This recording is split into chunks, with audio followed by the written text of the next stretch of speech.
Hey. Time for another out-of-this-world story from our space. Sometimes the unexpected twists and turns lead us to stories we never imagined we'd be a part of. Today on our space, brace yourself for a tale of love, deception, and a plot twist that even the most seasoned storytellers couldn't have concocted. Wife cheated on me with her sister's husband. We humiliated them in front of both the families. I'm 28 male, married to Jane, 27 female. My love story is very simple and short. Jane and I met through an online dating app. I'm not really an online dating guy, but I was going through a really hard breakup in my early 20s. My friends saw me in a very miserable state and they forced me to join a dating app. They just went ahead and made a profile without asking or telling me. They just informed me later that they had done it. I was sort of mad at them, but I thought I might as well give it a try. I went through some of those profiles. One of them turned out to be Jane. We connected and went out on a date after a couple of conversations. The date went well and we began to meet frequently. After a while, we fell in love and I decided to make things permanent and proposed to her. Jane said yes and we got married immediately. My daughter, Lily, was born about 8 months ago, and it was the happiest moment of my life so far. Jane and I had been so excited to become parents. We'd always looked forward to it and could not wait to handle this new joy and responsibility of life together. After that, however, Jane was going through postpartum depression and it really got bad. I knew and I was familiar with it, but it turned out to be worse than what I had expected. Jane was in a really miserable state at times and it pained me that I could not just pull her out of it. I tried my best to be there for my wife and my daughter. I tried to handle a lot of work. I even took a few weeks off from my job until we found a good nanny. I helped Jane with Lily, and I did everything that I could do to make her feel loved by me. However, her condition was not getting better mentally, and our doctor suggested that we consult a psychiatrist as that would help. He assured me that a lot of new parents went through it, and there was nothing extremely abnormal about it. I began to feel drained by this huge change in life. We went to the psychiatrist, as suggested by the doctor, and her treatment and therapy began. I could feel immense change in me, and Jane also said that she was beginning to feel better. I was glad that we found a good Danny. I was able to return to work again, and life was getting normal. Things got even better when Jane's sister, Bonnie, and her husband, Dave, moved to New York from another city. They took an apartment that was quite close to ours, and that changed a lot of things.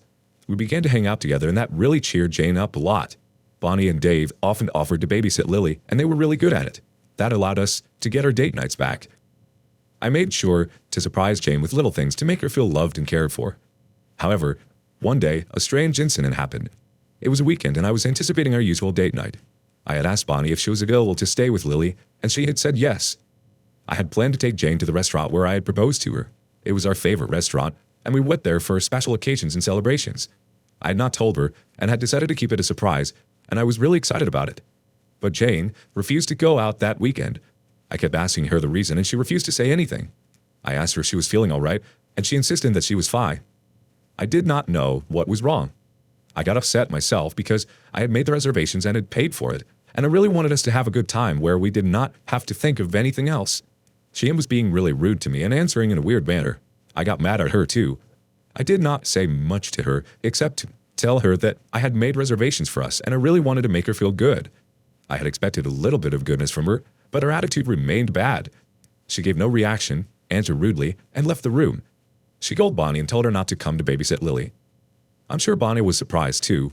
At that time, I had gotten really frustrated. I took the car keys and left to drive somewhere alone. I could not deal with Jane like that. She was not being vocal and was not communicating how she was feeling, and it was driving me crazy. For the past few months, I knew it had been immensely hard for Jane with the pain of childbirth and postpartum depression, but I had been nothing but good to her.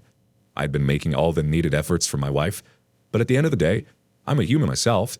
I needed to feel loved too. I also got drained and tired. I had never let out my exhaustion at my family. No matter how tired I had been, I never talked rudely to Jane. I always acted fine and pretended to be normal. Moreover, it's been 8 months since I'm dealing with this.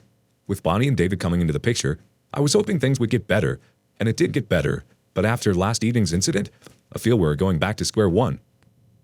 Why could she not do that for once? Or was it not her fault, and she just could not help it? It's hard to say. She might have very well been going through something in that moment and just wanted to stay in. But the way that it was handled wasn't ideal, especially since you guys have been going to therapy. I mean, the therapist likely said communication is important in a relationship. So it's disappointing that she's refused to talk to you and just seemed to have shut down. You tried your best, OP. I'm sorry. Update 1. I was upset at Jane the last time that she behaved like a stranger towards me, but I somehow convinced myself that it was not her fault, and it was just an emotional reaction to this particularly hard phase of her life. I was like, that woman gave me a beautiful daughter, so I could also be more tolerant towards her. I love her a lot. I did not want her to feel bad because of me in some way, so I made up to her. I apologized for getting infuriated by her reaction. Jane was reluctant, but she made up. She didn't accept that some of the things that she did and said were not fair to me, but I let that go. As long as she was happy, nothing else mattered to me more. Things got slightly better, especially in the presence of Jane's sister. Jane felt very calm and relaxed about Bonnie, I'd observed. I was happy about it. At least she was at peace in someone's company, and that was enough for me. One day, I was coming home from work. I texted Jane to ask her if she needed anything that I could bring on my way home. Jane replied that she was at Bonnie's with Lily. I thought I might go to Bonnie's apartment and surprise her. I got some tacos for all of us and went to Bonnie's apartment. I knocked at the door. It took some more time than usual for David to answer the door. He was delighted and surprised to see me. We went inside and I saw Jane sitting in the living room with Lily asleep on the couch. Jane seemed a little distracted, but she said that she was fine. I asked about Bonnie and I told them I had brought tacos for I go in for dinner. Jane told me that Bonnie had gone out to get some milk because they had run out of it, and David had just gotten home from work. I know it should not be like that, but it bothered me a little to know that David and Jane were alone in the apartment.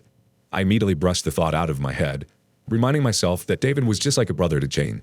She treated him like her brother, and she was her sister's husband, so letting such a weird thought in my head was very low of me. I scolded myself in my mind and decided never to think of such an obnoxious thing again. David and I watched the soccer game while we waited for Bonnie. Bonnie came after about 20 minutes with milk and some other things. She was happy to see all of us together. We had a great time. Jane felt good and it was obvious. Talking to David also made me feel much better than before. While driving back home, I asked Jane if she was feeling good after spending such quality time with Bonnie and David. Jane still seemed a little distracted and distant, as if she was not fully present. It was not really listening to me. She had been so lively and happy at Bonnie's, but as soon as we got into the car, her entire aura changed. She murmured that yes, she was feeling great, but her expression said something else. I did not want to ruin our moods, so I let her be and dropped the conversation without pressing to discuss anything further. When we got home, I put Lily to sleep and kissed Jane. She barely kissed me back and said that she was too tired and needed to sleep. I wonder when Jane would get normal with me. I'm really missing my wife, that way she used to be. I want my normal, lovely, and happy Jane back. I wanted her to be joyful and at peace. Seeing her so distressed is really painful for me too. She's rejecting any sort of love that I'm offering her. She's not reciprocating the efforts that I'm extending to her. I don't know how long I can endure this behavior before I go insane. She makes me feel as if I'm a stranger to her, and it hurts more than I could ever imagine. I want my normal life back with my wife and daughter. I don't want to be waking up every day to a distant Jane. It would not open up to me and push me away every time that I took a step towards her. I want her to feel at ease and behave normally like the happy family that we used to be. Any advice on dealing with this severe of postpartum depression would be really helpful. Can you speak to your therapist? I think if you're noticing something off with your wife, it's important to speak to them about it. And just try to remain supportive of your wife. It's definitely a hard time to navigate, but the best thing you can do is be supportive and help around the house and with Lily as much as you can. Update 2. My instinct says that Jane is up to something, but I don't know if I'm just overthinking. I've continued being good to Jane, and she continued being distant and kept pushing me away. It was driving me crazy because I was unable to grasp the actual problem. I could not find a solution until I was aware of what was actually wrong. A few weeks later, it became clear to me why she'd been acting that way. A few weeks ago, I was sitting in the living room, and Lily was in her cot. Jane was in the kitchen, making lunch for us. Her phone began to ring. At the same time, Lily began to cry, and I had to pick her up. I called Jane, but she probably didn't hear me. I took the phone to take it to Jane, but saw her on screen that it was David who was calling her. I picked up the phone thinking it must be Bonnie, but it was actually David. He was a little disturbed when he heard my voice, as if he was not expecting me. I asked him how he was, and then he had told me that he had dialed Jane's number by mistake. He had meant to call someone else. He muttered and then hung up the call, saying that he was at work and was busy. Jane came into the living room asking who had called on her phone. I told her that it was David and that he had called her by mistake. Jane's face turned red. She got really mad at me. She began to speak really loudly and asked why I had answered to the phone without asking her. I told her that I was bringing the phone to her in the kitchen, but I saw David's name, and so I answered it. Jane began to lecture me about how I had abraded her privacy. She said that it had showed that I had no respect for her. I assured her that she was overthinking it and making things up. I had just done it, so the call was not missed. Jane scared Lily so much that she started crying inconsolably. Jane still did not stop and kept shouting. I picked Lily up and carried her outside. I was hoping to calm her down somehow. I could hear Jane still shouting as I left the house. I don't know what had gotten inside her. It was getting too much for me now. It was not as big of a deal as Jane had made it into. Why had she gotten all defensive and enraged? It was so abnormal. I did not know where to go, so I just walked over to Bonnie and David's apartment. I was hoping to spend some time with them so I could take my mind off of things that had just happened. Bonnie was overjoyed to see Lily. I asked about David, and Bonnie told me that he had gone to pick up some stuff in the supermarket and that he would be home soon. I was very distressed with everything that had happened. I needed to share the stress that I was going through with someone, and so I decided to tell Bonnie. I shared the entire incident about how David had called by mistake from work, and Jane had completely overreacted. She'd been extremely rude and mean and could not control her rage. She just kept on shouting, and so I had to take Lily out of that environment for some time. Bonnie stopped me in the middle of the narration of the incident and asked if I was sure that David had called, as David had been home all day and had not been to work that day. It confused me, as David had lied to me that he was at work. It was stuck in my head, but we let that go for some time and began to discuss Jane and that she was not all right and that something needed to be done for real as things were getting out of hand. Bonnie tried to calm me down and explained that Jane was suffering mentally, and she acknowledged the fact that it was really hard for me. But she asked me to just remember the fact that I loved her a lot and that it was one immensely hard and challenging phase of my life that would pass. Half an hour later, David got home. We talked and drank beer, and then I took Lily home. I was a little hesitant to face Jane. When I got home, Jane was in the bedroom. I brought Lily to her. She didn't say a word to me. She took Lily in her arms and kissed her. I went forward and kissed Jane, and she let me. She whispered a sorry to me, as Lily was asleep and Jane did not want to wake her up. I nodded and mouthed, "It's okay."